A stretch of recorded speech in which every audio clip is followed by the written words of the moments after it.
Join کیا ہے سابق چیئرمین پی سی بی جناب خالد محمود صاحب نے۔ سر بہت شکریہ آپ کے قیمتی وقت کا۔ خالد صاحب، کیوں ہمیں ایک اچھا بورڈ نہیں مل پاتا، ایک اچھا چیئرمین نہیں مل پاتا، ایک کمپیٹنٹ ٹیم نہیں مل پاتی؟ سر ایگزیکٹلی غلطی کہاں پر ہو رہی ہے؟ بہت شکریہ۔ آپ کے تینوں چاروں سوالوں کا ایک ہی جواب ہے۔ آپ کو اچھا چیئرمین اس لیے نہیں ملتا، آپ کو اچھا بورڈ اس لیے نہیں ملتا، آپ کو اچھی ٹیم اس لیے نہیں ملتی کیونکہ آپ نہ اچھی ٹیم چاہتے ہیں، نہ اچھا بورڈ چاہتے ہیں، نہ اچھا چیئرمین چاہتے ہیں۔ آپ نے بدقسمتی کی بات ہے، آپ نے کہا پچھلے 3 سالوں میں چوتھا چیئرمین ہے، میں اس کو کہتا ہوں 5واں چیئرمین ہے۔ آپ احسان مانی صاحب کو گن لیں، اس کے بعد رمیز راجہ، اس کے بعد وہ آئے نجم سیٹھی صاحب، پھر ذکا اشرف صاحب آئے اور چیئرمین لایا جا رہا ہے۔ تو بات یہ ہے، یہ اس قسم کا جو تماشا ہے وہ دنیا میں اگر کہیں آپ کے علم میں ہو، میرے علم میں تو نہیں ہے۔ اگر ایسا تماشا کسی اور دنیا کے ملک میں ہوتا ہے تو اس کا مجھے بتا دیں۔ تمام ملکوں میں ایک استحکام ہے، ایک آئین ہے متفقہ، اس پہ عمل ہوتا ہے، وقت پہ آنے پہ انتخابات ہوتے ہیں، اور برا یا بھلا جیسا بھی چیئرمین وہ ہے، وہ ایک نظام کے تحت چنا جاتا ہے۔ یہاں کوئی چیز بھی نظام کے تحت نہیں ہو رہی ہے۔ یہاں ہر چیز جو ہوتی ہے وہ ایک افراتفری کے ماحول میں ہوتی ہے، اور یہ عہدہ جو ہے مزید بدقسمتی ہے، بہت بدقسمتی ہے کہ یہ عہدہ ایک بہت پرکشش اور دلکش قسم کا عہدہ ہے، جس میں اختیارات بھی بڑے ہوتے ہیں، جس میں ایکسپوئر بھی بڑا ہوتا ہے، قومی سطح پر بھی ایکسپوئر ہوتا ہے، بین الاقوامی سطح پر بھی ایکسپوئر ہوتا ہے۔ اس عہدے کی چاٹ ایسے لوگوں کو لگ چکی ہے جن کا کوئی لینا دینا اس معاملے میں نہیں ہے۔ اب دیکھیے نا کہ جب نجم سیٹھی صاحب کو بنایا گیا، ان کا کرکٹ سے کوئی تعلق نہیں تھا، وہ تو آپ کو پتہ ہے عبوری دور کے وزیر اعلیٰ تھے، اور اللہ جانے، اس پہ میں تبصرہ نہیں کروں گا۔ وہ آپ نے قصہ مشہور سنا ہوگا 35 پنکچروں والا، کہ یہ ہو گیا اور وہ ہو گیا، اور اس کی سلسلے میں ان کو پہ یہ عنایت کی گئی۔ تو جب یہ ہو گیا تو دوسری طرف ذکا اشرف صاحب تھے، وہ آپ کو پتہ ہے کہ غالباً پٹاروں میں آصف زرداری صاحب کے ہم جماعت تھے اور بڑے ان کے تعلقات ہیں۔ ان کو بھی شوق آیا کہ کیوں نہ یہ چیز میں حاصل کروں، پھر انہوں نے حاصل ہی کی۔ پہلے کسی دور میں ان دونوں کے درمیان عدالتی جنگ بھی ہوتی رہی ہے۔ یہ میرا نہیں خیال اس قسم کی عدالتی جنگ جو ہے کسی اور ملک میں نہیں ہوتی ہو۔ بڑی سیدھی سی بات ہوتی ہے کہ یہ اتنا ایک باعزت اور معزز عہدہ ہوا کرتا تھا کسی زمانے میں، کہ اس طرح کی حرکتیں جو ہیں سوچی بھی نہیں جا سکتی تھی۔ اب میں آپ کو 2-4 مثالیں پرانی دے سکتا ہوں کہ اس میں مثلاً جسٹس کارنیلیس بھی بنے تھے سربراہ کرکٹ کے۔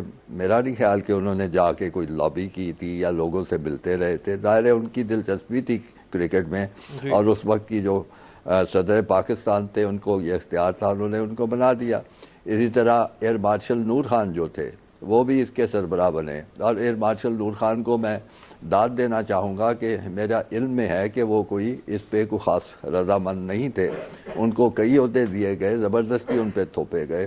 مثلاً دوسری یا تیسری دفعہ وہ پی آئی اے کے سربراہ بنے، اس پہ بھی وہ کوئی خوش نہیں تھے، لیکن یہ کرکٹ ان کو دیا گیا۔ انہوں نے کہا جی میں تو ہاکی کا آدمی ہوں اور اسکواش کا آدمی ہوں، تو انہوں نے کہا جی آپ کو اسپورٹس ایڈمنسٹریشن کا تجربہ آپ چلا لیں گے۔ انہوں نے چلایا، اچھے طریقے سے چلایا، کیونکہ ان کو بہرحال ایڈمنسٹریشن کا تجربہ تھا۔ غلطیاں بھی ہوئیں، اور ان کی وہ غلطی آپ کو میں یاد دلاتا چلوں کہ انہوں نے آتے ہی کپتانی تبدیل کی، اور جاوید میاں لال جو سب سے جونیئر ترین اور کم عمر کھلاڑی تھے ان کو کپتان بنایا، جس کے نتیجے میں کافی ٹیم میں خرابی پیدا ہوئی۔ پھر وہ انہوں نے درست کر دیا اس کو، پھر اسی کے نتیجے میں وہ صاحب کپتان بنائے گئے، جن کا آج کل نام لینا جو ہے وہ بھی گناہ سمجھا جاتا ہے۔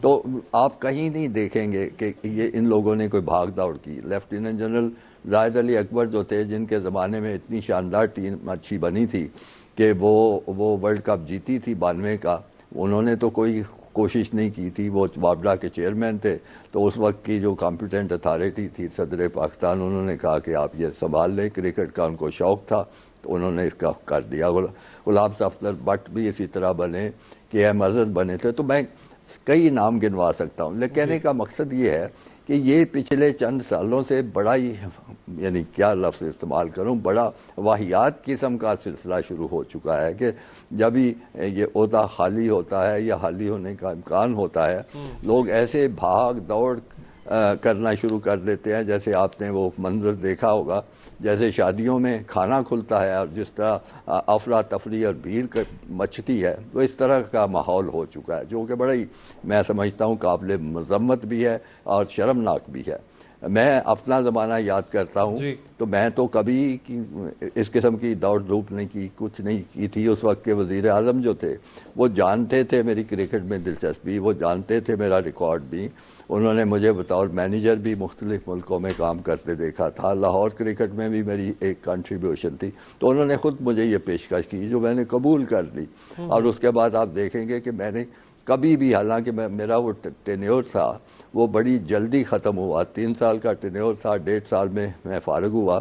اور وجہ یہ تھی کہ ایک اور صاحب تھے وہ بڑی دوڑ دھوپ کی میں لگے ہوئے تھے, ان کا نام مجیب الرحمان تھا کہ کسی طرح سربراہ بن جائے. اور یہ بھی میں آپ کو یاد کرا دوں کہ میرے زمانے کی جو ٹیم تھی ورلڈ کپ کی, وہ آخری بار ہے کہ جب ہماری ٹیم ورلڈ کپ کا فائنل کھیلی. اس کے بعد نصیب نہیں ہوا, کبھی سیمی فائنل سے پہلے ہار گئے, کبھی کوارٹر فائنل میں ہار گئے, کبھی پول میچز کی سطح پہ ہار گئے. تو یہ جو سلسلہ آپ نے سوال کیا ہے کہ کیوں نہیں اچھی ٹیم ملتی اور کیوں نہیں اچھے کھلاڑی ملتے, تو جب تک یہ ماحول, جب تک یہ افراتفری, جب تک یہ لوٹ کھسوٹ کا, اور جب تک کرکٹ بورڈ کی سربراہی کو ایک سیاسی رشوت کے طور پہ استعمال کیا جائے گا تو یہ چیز ایسے ہی ہوگی, یہ کبھی بھی بہتری نہیں آئے گی, بلکہ اللہ مجھے غلط ثابت کرے کہ خرابی بڑھتی سے بڑھتی چلی جائے گی. اس لیے بہت ضروری ہے کہ آپ اس عہدے کو سیاسی مت بنائیں, اس کو سیاسی رشوت کے طور پہ مت پیش کریں, اپنے دوستوں کو نوازنے کی کوشش نہ کریں اس کے ذریعے, اور صحیح چن کے جو سمجھا جائے کہ ہاں اس بندے کا شخص کو لے کر آیا جائے. میں انتہائی مشکور ہوں جناب خالد محمود صاحب, سابق چیئرمین پی سی بی ہمارے ساتھ موجود تھے. سر آپ کا بہت بہت شکریہ.